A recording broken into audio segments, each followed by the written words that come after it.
We got to stop being afraid of calling that thing out, and we have to speak truth to power out here. When you think about buck breaking and you taking it all the way back in history to Greco-Roman times till today, I mean, what do you think about buck breaking historically? Yeah, and that's the thing, man. We got real deep in the movie, man.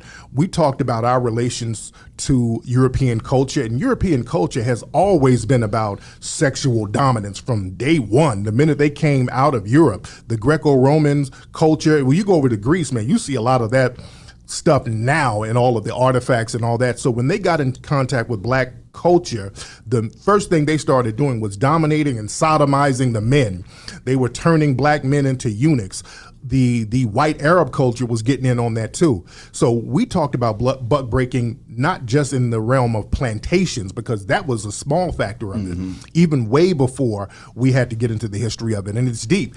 Even after slavery, when they were lynching brothers, that was a homoerotic thing where all these white men would get together and look at nude black men and then fight over who's going to take the genitalia of these black men. So this buck breaking thing has never stopped.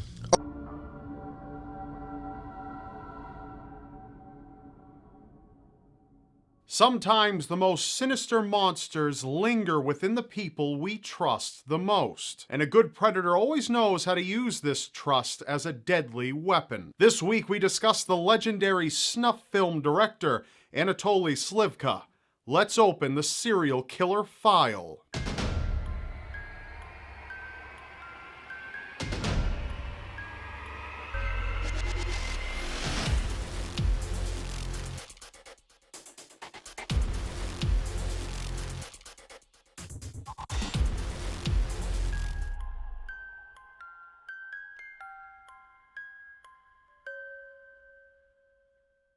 Anatoly was at one point a pretty standard man. He ran a children's club of young pioneers, the Soviet equivalent to Boy Scouts. He didn't have a true taste for death at this time, but this soon changed. At the age of 23, Anatoly was a witness to a horrible car accident. One of the young pioneer boys was involved in the crash and was horrifically killed at the scene.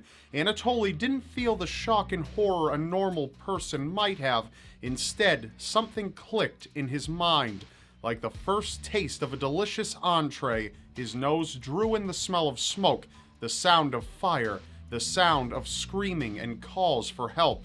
He found himself sexually excited. From that point forward, Anatoly was an entirely different man. He used his position within the young pioneers to replicate that lustful feeling he experienced watching the first boy die in the street.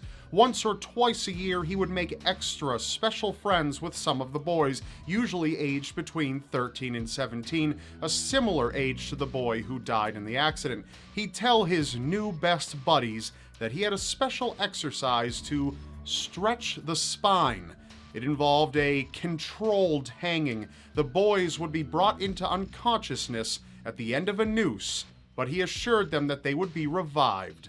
Surprisingly enough, over the course of 21 years, Anatoly was able to convince over 40 boys to take part in these exercises. About 3 years after the car accident that had started it all, Anatoly committed his first murder against a homeless 15-year-old boy. He claimed that the murder was unintentional, and after being unable to revive the boy, he just dismembered him and buried the remains. Anatoly was also well known for his filmmaking skills. He was good with a camera, to say the least, so he'd often set one up to capture the spine stretching exercises. He'd set the boy up in a noose, standing atop a chair, and would assist the boy in hanging himself. He'd remove the chair and at times rush back behind the camera to film as the boy would lose consciousness. After this time, he'd take the boy's body down and fondle and caress it. He'd arrange the body in a number of different positions and masturbate profusely. He would then revive the boys, who were understandably upset about the exercise, and would threaten them into silence. But not every boy could be revived, and when that happened, the real fun began. Anatoly would use his finest cinematography skills to capture each limb he would dismember. He could be seen in these videos nonchalantly severing legs and pulling them from the pants. He enjoyed saving the shoes as a small souvenir, sometimes cutting the feet in half while they were still inside the shoes.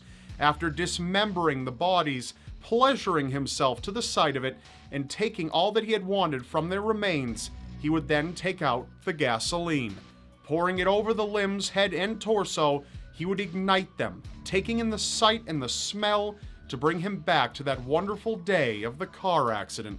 The smoke from the sizzling flesh and crackling meat would send him into a state of surreal bliss. Eventually, after those 21 long years, one boy's disappearance would eventually lead police to Anatoly. And when other boys in Anatoly's group had claimed to experience temporary amnesia when Anatoly conducted experiments on them, police made their arrest. Anatoly was executed after 3 years on death row by a gunshot to the head.